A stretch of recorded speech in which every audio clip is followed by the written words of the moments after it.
ಏನು ಕಳೆದ ವರ್ಷ ಮಳೆ ಕೈಕೊಟ್ಟ ಹಿನ್ನೆಲೆಯಲ್ಲಿ ಅದರ ಎಫೆಕ್ಟ್ ಈ ವರ್ಷವೂ ಸಹ ಮುಂದುವರೆದಿರುವಂಥದ್ದು. ಅದಕ್ಕೆ ಅಡಿಕೆ ತೋಟವೂ ಸಹ ಹೊರತಾಗಿಲ್ಲ. ನಾನೀಗ ದಾವಣಗೆರೆಯ ಹೊರವಲಯದಲ್ಲಿರುವಂಥ ಒಂದು ಅಡಿಕೆ ತೋಟದಲ್ಲಿ ಇರುವಂಥದ್ದು. ನಾನು ನಮಗೀಗ ದೃಶ್ಯದಲ್ಲಿ ತೋರಿಸ್ತಾ ಹೋಗ್ತೀನಿ. ಏನು ಅಡಿಕೆಯ ಇಳುವರಿ ಸಾಕಷ್ಟು ಇಳಿಮುಖ ಕಂಡಿರುವಂಥದ್ದು. ಅದಕ್ಕೆ ಪ್ರಮುಖ ಕಾರಣ ಅಂದರೆ ಕರೆ ಕುಂಚ ಬಿಟ್ಟಿರುವಂಥದ್ದು.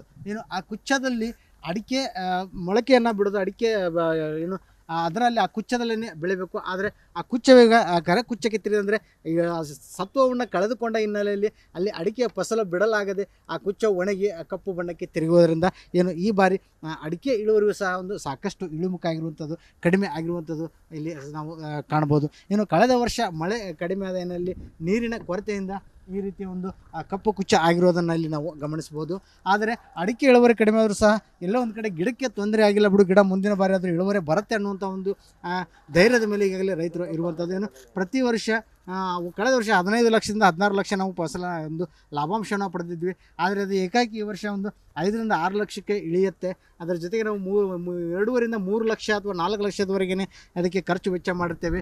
ಒಟ್ಟಾರೆಯಾಗಿ ಅಡಿಕೆ ಇಂದ ಈ ಬಾರಿ ಲಾಭ ಏನು ನಮಗೆ ಸಿಗೋದಿಲ್ಲ. ಆದರೆ ಅಡಿಕೆ ಸಸಿಗೆ ಮಾತ್ರ, ಅಡಿಕೆ ಮರಕ್ಕೆ ಮಾತ್ರ ಯಾವುದೇ ಸಮಸ್ಯೆ ಆಗಲ್ಲ ಅಂತ ಒಂದು ಧೈರ್ಯ ಇದೆ ಅನ್ನೋಂಥ ಒಂದು ಮಾತನ್ನು ರೈತರು ಹೇಳ್ತಾ ಇದ್ದಾರೆ. ಏನು ಇಂಥ ಸಂದರ್ಭದಲ್ಲಿ ಸರ್ಕಾರ ನಮಗೆ ಯಾವುದಾದ್ರು ಒಂದು ರೂಪದಲ್ಲಿ, ಇದು ಪರಿಹಾರ ರೂಪದಲ್ಲಿ ಸಹಾಯ ಮಾಡಬೇಕು, ರೈತರಿಗೊಂದು ಬದುಕೋಕ್ಕೆ ಅವಕಾಶ ಆಗಬೇಕು ಅನ್ನೋಂಥ ಒಂದು ಮಾತನ್ನು ಅಡಿಕೆ ಬೆಳೆಗಾರರು ಹೇಳ್ತಿರುವಂಥದ್ದು.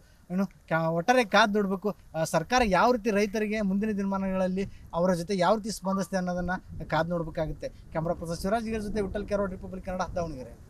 ಈ ವರ್ಷ ಭಾಳ ಕಮ್ಮಿ ಸಹ ಇಳುವರಿ ಇರೋದು. ಯಾಕಂದ್ರೆ ಹೋಸಲ ನೀರಿಂದ ಭಾಳ ಕೆಟ್ಬಿಟ್ಟು, ಹಂಗಾಗಿ ಗಿಡ ಉಳ್ಕಂದ್ರೆ ಸಾಕು ಅನ್ನೋ ಲೆಕ್ಕಕ್ಕೆ ಆಗೈತಿ. ಬೋರು ಓಡಿಸ್ರಿ ಭಾಳ ಎಲ್ಲ ಪ್ರತಿ ಪೆಚ್ಚಾಡ್ಯಾರ, ಆದರೆ ಒಟ್ಟು ಗಿಡ ಉಳ್ಕೊಂಡು ಫಸಲು ಇಲ್ಲ ಸಹ ಈ ವರ್ಷ. ಕೊರೆ ಕುಚ್ಚ ಆಗೈತಿ, ಎಲ್ಲದಾಗೈತಿ ಸಹ, ಅದ್ರ ಫಸಲು ಅಂದರೆ ಅಡಿಕೆ ಆಗಿದ್ದಂಥ ಲಾಭ ಎದ್ರಾಗಿಲ್ಲ ಸಹ. ಅಡಿಕೆ ದೊಡ್ಡ ಲಾಭದ ಅದು. ಅದು ಈಗ 50 60 ರೂಪಾಯಿ KG ಸಿಗ್ತದೆ ಸರ್. ಒಳ್ಳೆ ಇಳುವರಿ ಬರ್ತದೆ ಸರ್. 60-70 ಕ್ವಿಂಟಲ್ ಇಳುವರಿ ಬಂದ್ಬಿಡ್ತಾವೆ ಸರ್ ಬಂದ್ಬಿಟ್ರೆ. ಹಂಗಾಗಿ ಖರ್ಚು ಕಮ್ಮಿ ಬಂದಿರ್ತದೆ ಸರ್. ಅದೇನು ಸಹ ತಿಪ್ಪಿ ಗೊಬ್ಬರ, ಸರ್ಕಾರಿ ಗೊಬ್ಬರ ಹಾಕ್ಕೊಂಬಿಟ್ರೆ ಮುಗೀತದೆ. ಹೊಲ ಹೊಡಿಯಪ್ಪ, ಗುಣಿ ಮಾಡಪ್ಪ ಅನ್ನಂಗಿಲ್ಲ, ಏನಿಲ್ಲ. ಅಡಿಕೆ ಹರಿಯಕ್ಕೆ ಬಂದಾಗ ಒಂದು ಸ್ವಲ್ಪ ರೌಂಡ್ ಅಪ್ ಶಾವಿಗೆ ಹೊಡ್ಕೊಂಡು ಅಡಿಕೆ ಹರ್ಕೊಂಡು ಇದು ಮಾಡ್ಕೊಂಡು ಹೋಗ್ಬಿಡ್ತಾರೆ ಸರ್. ಅದು ಹೊಲನ ಹೊಡಿಯೋಕೆ ಕೂಡುದು. ಯಾವಾಗ ಹೇಳಕ್ಕಪ್ಪ ಅಂದ್ರೆ ಅಡಿಕೆ ಒಳ್ಳೆ ಲಾಭನ. ಒಟ್ಟು ಈ ವರ್ಷ ನೀರಿಲ್ದ ಕೆಟ್ಟು ಸರ್. ನಾವು 4 ಬೋರ್ ಹೊಡಿಸ್ತೇವೆ 3/4 ಎಕರೆಗೆ. ಒಂದಲ್ಲ ಎರಡಲ್ಲ 4 ಬೋರ್ ಹೊಡಿಸಿದ್ವಿ, ನೀರು ಬೀಳಿಲ್ಲ. ಆದರೆ ಈಗ ಮತ್ತೆ ಹೆಂಗೆ ಮಳೆ ಬಂತು, ಮತ್ತು ಗಿಡ ಉಳ್ಕೊಂಡ್ವಿ. ಬಟ್ ಈ ವರ್ಷ ಅಂತೂ ಫಸಲು ಸಿಗಲ್ಲ. ಮತ್ತು ಬಿಡ ಗಿಡ ಉಳ್ಕೊಂಡು ಮುಂದೆ ವರ್ಷ ಸಿಗ್ತೈತಿ ಅನ್ನೋದು ಒಂದು ಧೈರ್ಯದಿಂದ ಅಡಿಕೆ ಇದು ಮಾಡ್ಕೊಂಡ್ರು. ಗಿಡಕ್ಕೆ ಸಮಸ್ಯೆ ಗಿಡ ಉಳ್ಕೊಂಡು ಭಾಳ ತೋಟಗಳೇನು ಹೋಗಿಲ್ಲ ನಮ್ಮ ಕಡೆಗೆ. ಕೆಲವು ಕಡೆ ಹೋಗೋ ಕಡೆ ಹೋಗ್ಯಾವ, ನಮ್ಮ ಕಡೆ ಮಾತ್ರ ಹೋಗಿಲ್ಲ. ಉತ್ತಮ. ಕರೆ ಕುಂಚದಿಂದ ಕೆಲವು ಭಾಳ ಇಳುವರಿ ಕಮ್ಮಿ ಆಗ್ಯಾವ ಸರ್. ಕರೆ ಕುಂಚ ಯಾಕಾದ ಅಂದರೆ ನೀರ್ಲಕ್ಕೆ ಆಗ್ಬಿಟ್ಟು ಸರ್. ಅದು ನೀರ್ಲಂಗೆ ಆತಲ್ಲ. ಆಮೇಲೆ ಬಿಸಿಲು ಈ ವರ್ಷ ಭಾರಿ ಬಿಸಿಲು ಸರ್. ಅಡಿಕೆ ಹಳ್ಳ ನಿಂದಿರ್ತಿಲ್ಲ, ಹಂಗೆ ಉದಿರ್ಬಿಡೋದು. ಹಂಗಾಗಿ ಅದು ಕರೆ ಕುಚ್ಚ ಆಗ್ಬಿಡ್ಸ. ಹಳ್ಳಿ ಉದ್ರಟಿಗೆ ಕರೆ ಕುಚ್ಚಾಕತಿ. ಕುಚ್ಚದಾಗ ಅಡಿಕೆ ಇರೋದು ಸರ್. ಅದಕ್ಕೆ ಕಾಯಿ ನಿಂತ್ಕಂತಂದ್ರೆ ಕುಚ್ಚ ಗಟ್ಟಿರ್ತದೆ ಸರ್. ಅದ್ರಾಗ ಏನೋ ಒಂದು ಹಳ್ಳಿಲ್ಲ ಅಂದಾಗ ಅದು ಕುಚ್ಚ ಒಣಗಿಬೇಕತ್ ಸರ್. ಅದ ಏನಲ್ರಿ, ಹೋದ್ಸಲ ನೀರಿಲ್ದ ಮಳೆ ಇಲ್ದ ಕರ್ಗಾಗಿ ಗಿಡಗಳು ಇದಾಗ್ಯಾವ. ಕರಿಯ ಕುಚ್ಚ, ಬರೀ ಕರಿಯ ಕುಚ್ಚಾಗಿ ಇಳುವರಿ ಇಲ್ಲ. ಹೋದ್ಸಲ 30 ಕ್ವಿಂಟಲ್ 40 ಕ್ವಿಂಟಲ್ ಒಂದೊಂದು ಸಲ ಕರಿತಿದ್ವಿ. ಒಂದು 3 ಕ್ವಿಂಟಲ್ ಅರ್ದೆ ಅಷ್ಟೆ. ಒಂದೊಂದು ಎಕ್ರೆಗೆ ಒಂದು 2 ಎಕರೆ ಸೇರಿ 3 ಕ್ವಿಂಟಲ್ ಅರ್ದೆ. ಹೋದ್ಸಲ 35 ಕ್ವಿಂಟಲ್ 2ನೇ ಸಲಕ್ಕೆ ಅರ್ದಿದ್ವಿ. ಈ ಸಲ ಇಲ್ಲ ಅಡಿಕೆ ಅಂತೇಳಿ, ಬರೀ ಕರಿಯ ಕುಚ್ಚ. ಅಲ್ಲಿಗೆ ನೀರು ಬಿಸಿಲಿಗೆ ಅದಕ್ಕೆ ಹಂಗಾಗಿ ಇದಾಗೈತ್ರಿ. ಕರೆ ಕುಚ್ಚ ಯಾಕಾಗತ್ತಿರೋದು? ಅದ ಮಳೆ ಇದ್ದಿಲ್ಲಲ್ರಿ ಹೋದ್ಸಲ, ಅದಕ್ಕೆ ನೀರು ಕಡಿಮೆ ಆಯ್ತು. ಬೋರ್ಗಳೆಲ್ಲ ನಿಂತ್ಬಿಟ್ಟು ಕಮ್ಮಿ ಆದವು. ಹಂಗಾಗಿ ನಾವು ನೋಡಿದ್ವಿ, ಬೋರು ಪಾರು ಹೊಡೆಸ್ತೀವಿ, ನೀರು ಆಟ್ಕಾಟ ಬಿದ್ದು. ಹಂಗಾಗಿ ಒಂದೊಂದು ವಾಲಿಗೆ ಬಿಟ್ಕಂತ ಇದಾಗೋದಕ್ಕೆ ತಡ ಆಗಿ ನೀರು ಕಟ್ತೀವಿ.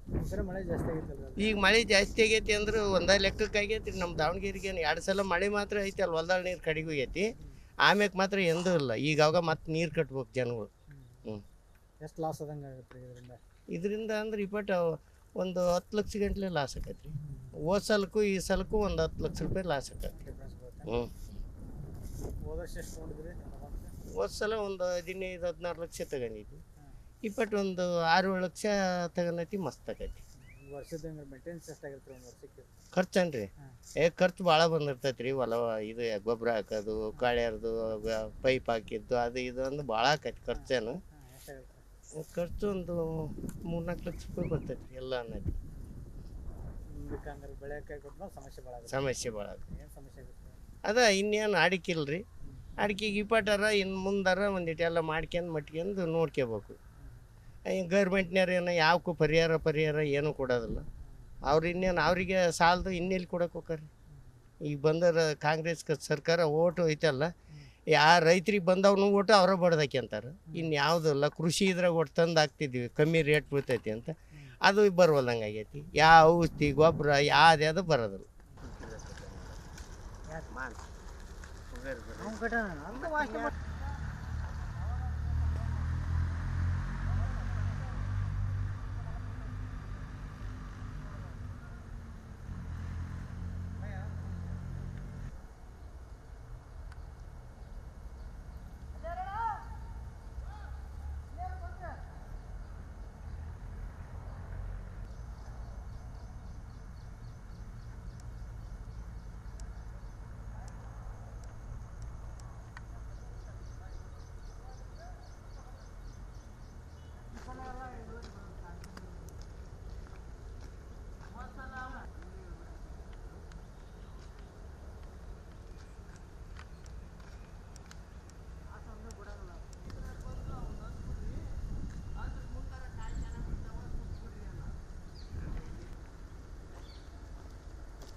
ನೋಡ್ರಿ ಇನ್ನೊಂದು ಮಾತಾಡ್ತೀನಿ ಅಜ್ಜಾರ ನೀವು ಇದಾಗಿತ್ತು ಅಂತಂದ್ರೆ ಕುಂಚ ಐತಲ್ಲ ಅದು ಕರ್ರಗ ಅದು ಅಷ್ಟ ತಕೊಡ್ರಿ ಜಾಸ್ತಿ ಬಡ್ಡಿಗೆ ನೋಡೋದು ಅದಕ್ಕೆ ಒಣಗೈತಿ ಬಾ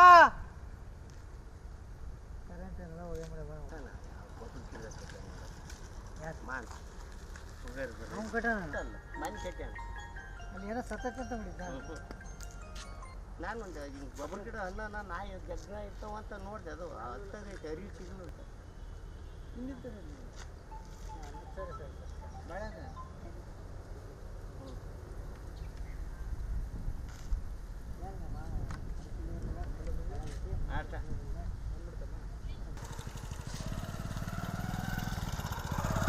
ಮಜ್ಜಿಗೆ ಕುಡಿದು ಬರಣ್ರಿ ಮನೆಗೆ ಹೋಗಿ.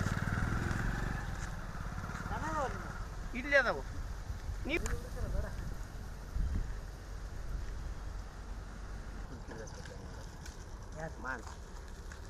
ಅವ್ನು ಕಟ್ಟ ಅಂತ ವಾಸನೆ